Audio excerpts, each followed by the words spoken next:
মেয়রের মন্তব্যের প্রতিবাদ, ধর্নার অনুমতিতে না, ধর্নার অনুমতি দেয়নি পুলিশ।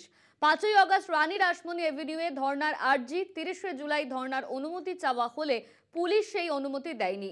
কলকাতা হাইকোর্টে অনুমতি চেয়ে দ্বারস্থ সংগঠন। ইতিমধ্যেই এর অনুমতি চেয়ে কলকাতা হাইকোর্টের দ্বারস্থ হয়েছে সংগঠন। 30শে জুলাই ধর্নার অনুমতি চাওয়া হলে পুলিশ সেখানে অনুমতি দেয়নি। আর ইতিমধ্যেই কলকাতা হাইকোর্টের দ্বারস্থ হয়েছে সংগঠন।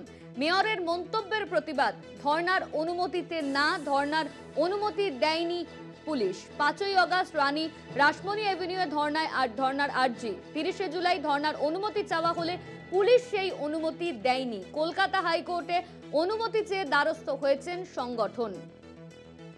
কলকাতা হাইকোর্টে অনুমতি চেয়ে দ্বারস্থ সংগঠন। 30শে জুলাই ধর্নার অনুমতি চাওয়া হয়েছিল, সেই অনুমতি দেয়নি পুলিশ। মেয়রের মন্তব্যের প্রতিবাদে এই ধর্না হওয়ার কথা ছিল। 30শে জুলাই এই ধর্নার অনুমতি চাওয়া হয়েছিল, কিন্তু এই ধর্নার অনুমতি দেয়নি পুলিশ। 5ই আগস্ট রানী রাসমণি এভিনিউয়ে ধর্নার আর্জি, 30শে জুলাই ধর্নার অনুমতি চাওয়া হলে পুলিশ সেই অনুমতি দেয়নি।